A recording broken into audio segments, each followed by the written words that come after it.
Right, we're going to now go to Aurora Linnea. And Aurora Linnea is a radical eco-feminist writer making her home in the state of Maine.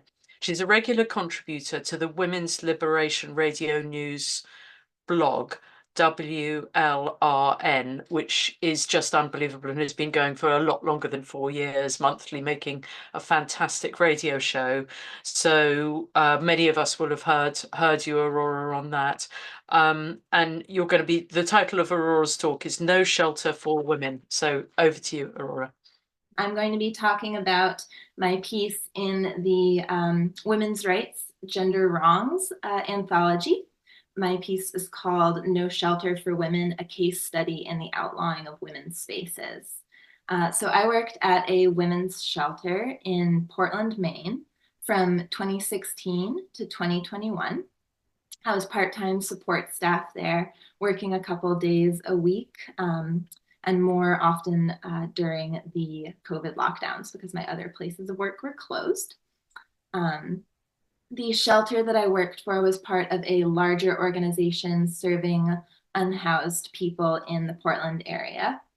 And this organization really prided itself on having a policy of inclusivity and did much sort of rainbow LGBTQIA plus flag waving in its public relations. But the stance that they took only meaningfully and practically affected the organization's designated women's shelter because it meant that men claiming to be women were welcomed into the space with open arms. During the period that I worked at the shelter, men were a regular presence there, though their numbers and the sort of bad behavior that we were expected to tolerate from them increased quite dramatically over the years. Women's response to men in the space typically sort of manifested as a chronic low-level discomfort, though there was more acceptance of certain regulars who were either men who had been there in the shelter for quite some time without incident, or they were men who were known in the community, within the community to be relatively harmless despite being men. While other men who were welcomed into the space triggered greater suspicion and discomfort because of either their behavior or their appearance.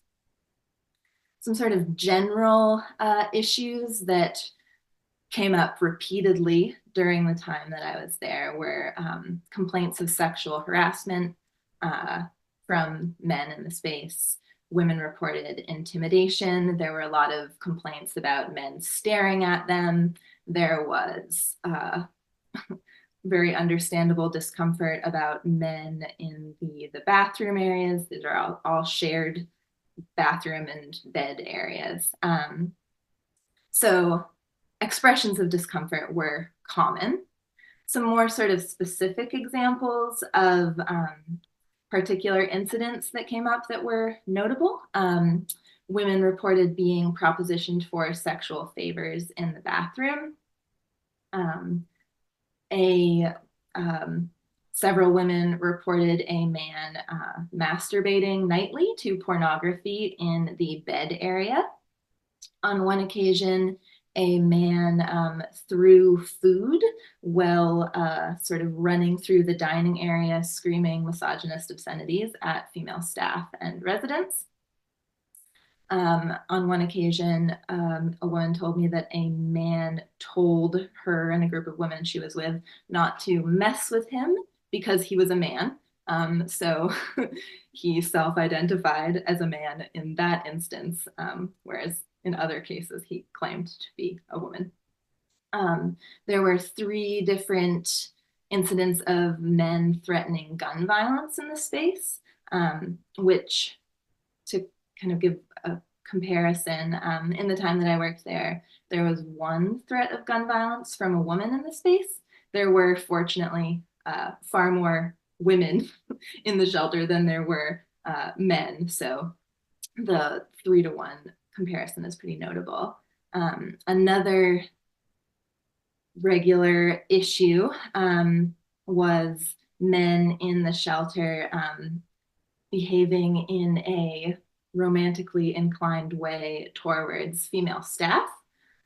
So male clients of the shelter would try to sort of get women staff alone in offices and sort of corner them, or fixate on a particular female staff and really follow them around, making work life pretty uncomfortable. Indeed, I myself spent one summer pretty much hiding out in the laundry room to avoid such an individual. I got really good at speed folding. As the most egregious case of a man and his male aggression and bad behavior in the shelter, there was a man who I call Alex.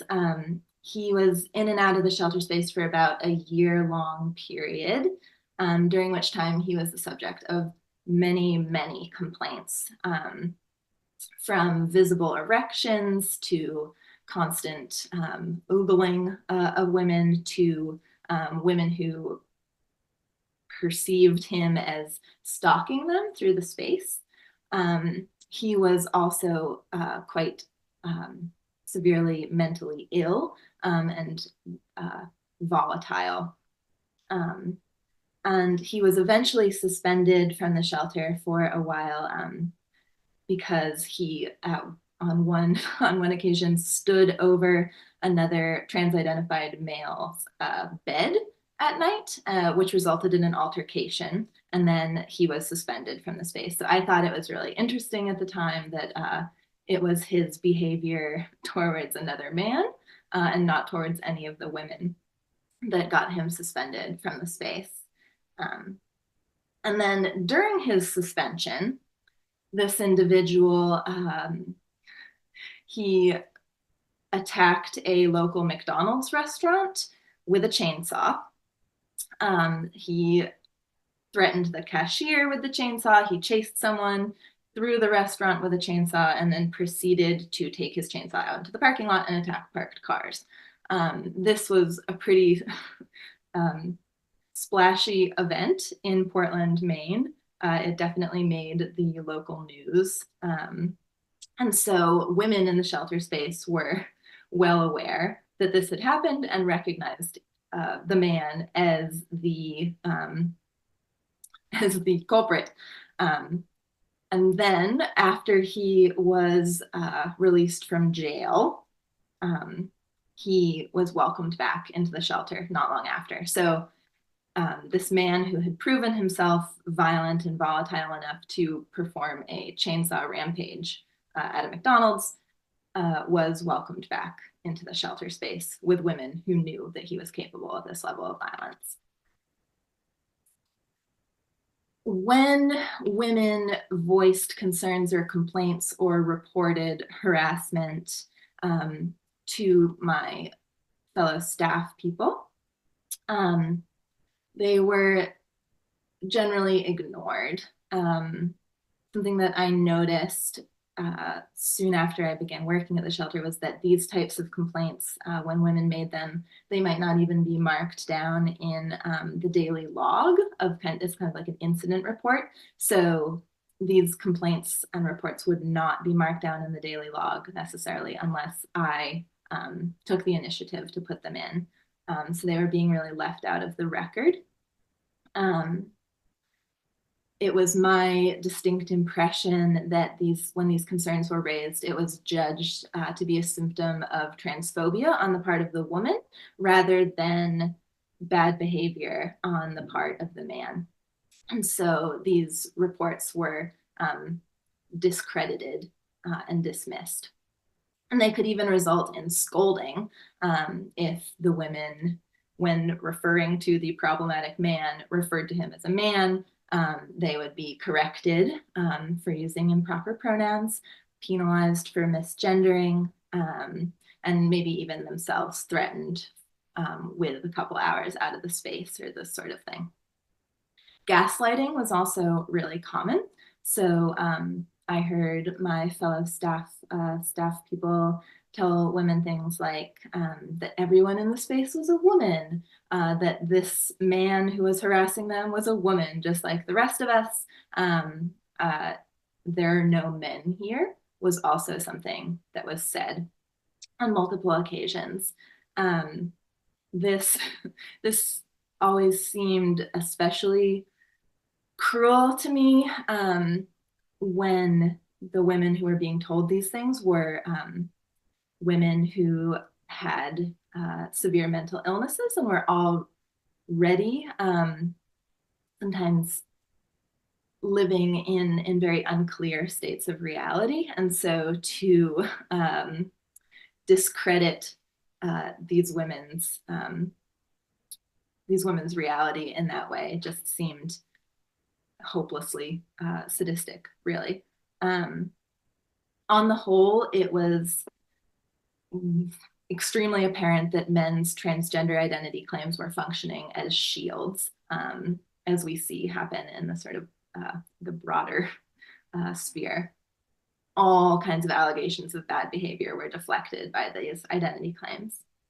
I also saw staff go out of their way to treat men in the space really warmly or to cater to their needs or requests with a special enthusiasm, particularly if there were a lot of reports against these men. It seemed to me that they were acting under the assumption that as men claiming to be women in the space and therefore a minority and maybe picked on by women who were accusing them of harassment, these individuals were exceptionally vulnerable and therefore most in need of our support. My response to all of this was I continued to work at the shelter despite my strong opposition to its policies. And I want to say that I did not approach management directly with my concerns, and that's for two reasons. So I was very discouraged by the general ardor for inclusivity and real enthusiasm for these policies, as well as prior responses to women's complaints from people in management positions. It didn't seem that given my sort of low ranking in the hierarchy of the workforce, it didn't seem that my raising this issue would do much for anyone. I was also concerned that bringing my issues with this up to management would be more likely to result in my losing my job than in anything else. And I really valued the work that I was able to do with women in the shelter. And so I was not eager to lose my position. So instead, I sort of tried to operate as an undercover feminist. I did my best to document allegations in the daily logs as they were made, and also to be as available as I could be to women who, when they were experiencing problems with men in the space. So if I heard a woman make one of these complaints, I would later approach her and say she could talk to me in an office by herself if she wanted to. And that I just made myself really available so that they would at least have someone on staff who wouldn't speak to them with condescension and correction of pronouns and this really abrasive gaslighting that was going on. And then, so that went on for a while with there being increasingly more men and the male behavior becoming more and more intensely troubling. And then in 2021, I was contacted by Maine State Senator Lisa Keim, and she was sponsoring a bill that was entitled An Act to Protect Women's Single-Sex Shelters. And she had found me because I'd written a piece about my experiences at the shelter anonymously a year before. And the editor of the site where that piece was published put her in touch with me. And she hoped that I would testify in support of this bill. The bill, an act to protect women's single-sex shelters, was meant to remedy a situation that was created by a 2019 amendment that was made to the Maine Human Rights Act, which smuggled gender identity in under the definition of sexual orientation as a protected trait, a change that made it so that women's shelters, which are classified as public accommodations, would be required to house men or else open themselves to charges of discrimination and therefore lawsuits and potential losses of funding. What the bill did was it proposed to exempt privately owned and privately operated women's shelters from public accommodation laws to make it possible for these shelters to provide single-sex space if they wished to. This is particularly important in Maine. Much of the state is very, very rural. And shelters are indeed far and few between. The ones that exist, particularly in northern and western Maine, which is like the forest, might be just small houses with maybe 1 or 2 bedrooms where it's meant to be maybe 2 women sharing a bedroom. So for women who are escaping domestic violence or sexual trafficking, or just women who are experiencing homelessness, who are looking for a place to stay, for them to be stuck in a small bedroom with a man is clearly not ideal. The bill was really fiercely lobbied against by all the usual Maine LGBTQ plus groups, as well as our major women's organizations, sadly, as well as the organization that operated the shelter where I worked. The opposition misrepresented the bill to give the impression that what it would do would prohibit women's shelters across the state from housing men, when in fact all it did was allow a small proportion of shelters to choose to be single sex at their discretion. So most of the sort of like primary shelters in Maine are not privately owned and privately operated, and their administration is also very captured by transgenderist ideology, and so therefore would not choose to be single sex. So this legislation really would have only affected a very small number of shelters in the state. So I testified in support of this bill. I also co-authored with the male feminist author Robert Jensen. I co-authored a piece, an op-ed that we got into one of the major papers here in Maine about the bill, just to raise awareness of it and to push back against the misrepresentation. When I did testify, it was clear that the committee at the hearing was really not interested in hearing what I had to say. They hardly asked me any questions. They delayed my testimony by about 2 hours, which Senator Keem thought was sort of a direct or a deliberate attempt to kind of force me out in hopes that I would not be able to stay 2 extra hours. But I did. And it was just clear that they did not want to hear they had already made their decisions. The bill, an act to protect women's single-sex shelters, it was defeated in the House and in the Senate, so it's a dead bill at this point. I know of no current efforts to revivify it, though hopefully that will happen because it's really important. As personal aftermath, immediately following my testimony, I was emailed by the director of a rape crisis services organization that I volunteered for 6 or 7 years, and I was told without explanation that my volunteer position was being terminated. The day before my next scheduled shift at the shelter, I was emailed by the director and told that because of public statements I had made, I was being placed on administrative leave, and I was instructed not to contact anyone, any coworkers or clients or tenants of the shelter, and that I was prohibited from the site. After reflecting on it, I decided to resign from the shelter rather than wait out and see what the what administrative leave would mean. I just could no longer really bear to profit from an ongoing involvement with an organization so clearly more committed to patriarchal ideology than women's safety or well-being. I was also, I will confess, to being rather less than excited about the prospects of hostility from other staff if I were ever allowed to return.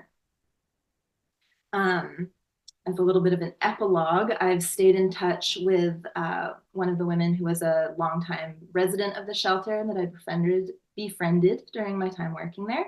And she told me that in the months after my resignation, management had started plastering the walls of the public spaces in the shelter. So that would be like in the dining area, behind the front desk, in the bathrooms and things, with gender unicorn posters and information about pronouns and all the sort of standard issue transgenderist propaganda.